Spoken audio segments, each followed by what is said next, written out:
The Bulls bus outside, Michael Jordan did what he always does when he only visits a city once a year, fielding every conceivable request and question from the throng that is there only because he is, with that genuine Jordan style.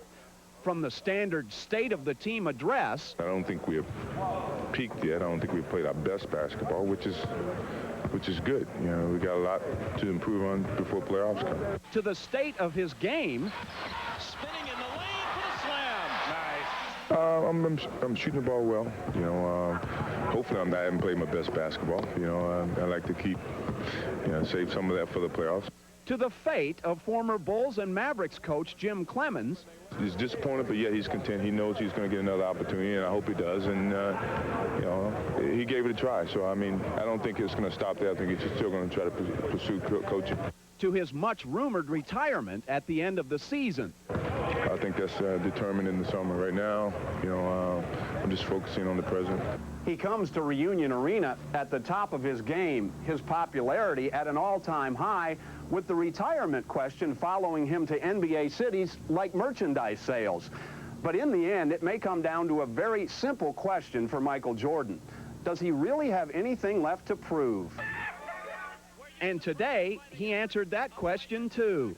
Sure, if we can win 6 championships, I mean, that's enough for me. You know, individually, I'm still improving mentally about the different challenges that I face each and every day. But physically, I basically have done pretty much everything that I wanted to individually. Do you think this is your last game that you'll play at Reunion Arena?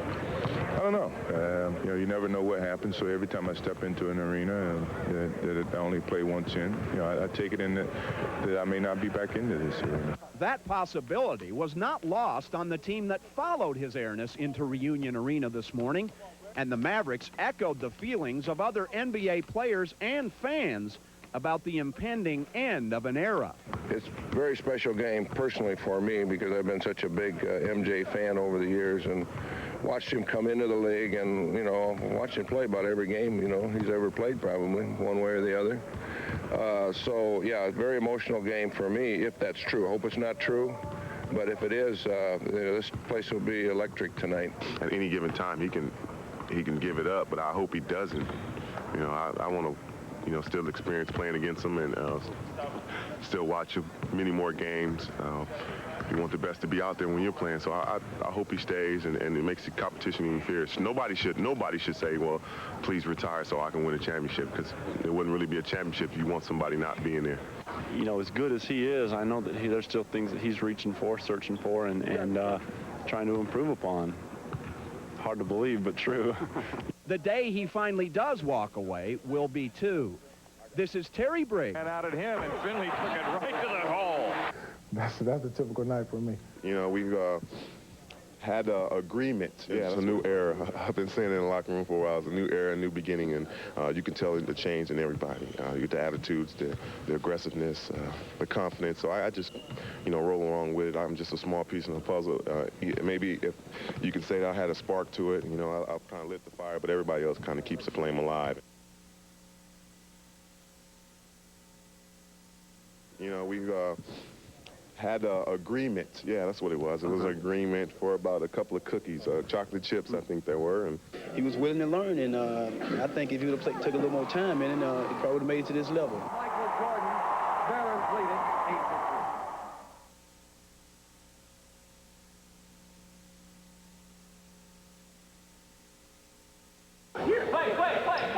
A funny thing happened to the Mavericks on February 18th. But that's not why Cedric Ceballos is laughing. He could be devastated. After all, he was traded from the team with the 8th best record in the NBA to one that's better than all but 27 teams in the league. But Ced's not down. Right now, I'm considered like the pulse of this team.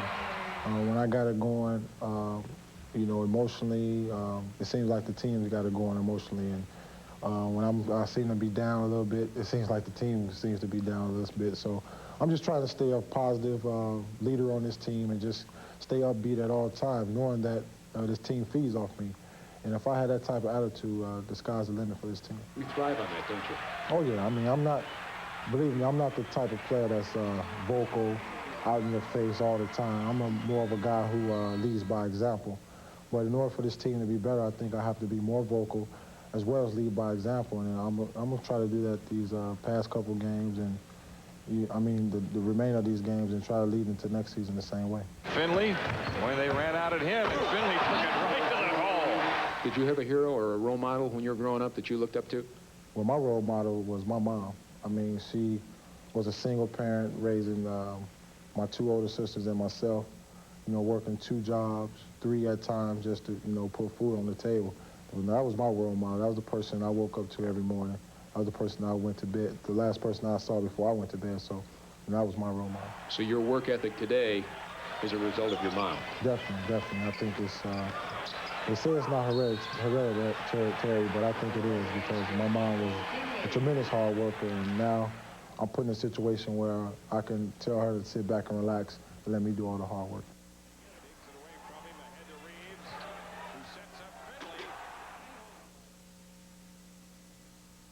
Yeah, I think when I first had the opportunity to play him, I didn't really, know what big of a deal it was. But, once I got on the court, and to even just shake his hand at the time was fantastic for me.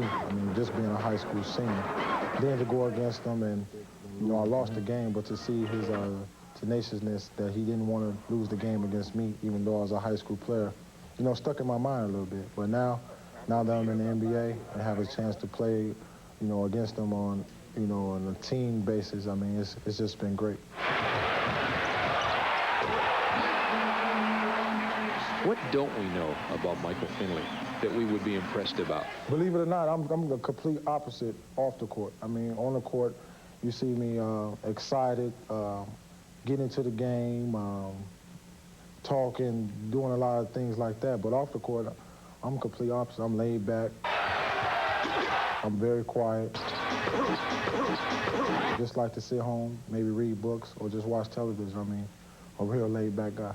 What's a fun night for you? You could do anything tonight besides play ball. What are you going to go do?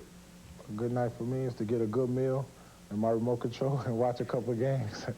That's the typical night for me. I love basketball. I think, one side of basketball is learning the game. And, when my mom and my family come in town, they say, don't you get just tired of this basketball all the time? Yeah, at times I get tired of it, but that's what the summers are for. But right now, it's my job. How would you like people to look upon you, say, 20 years from now? Well, I want my teammates and my coaches to look back and say, well, Michael Finley gave his all each and every night. No matter what the situation was, no matter what the circumstances was, he gave 110%. I want people to know me as a hard worker, a determined person, and ultimately as a winner. Finley has already proven he's a winner. Now he'd like to see his team become a winner. Our countdown to tip-off continues right after this. When Michael Jordan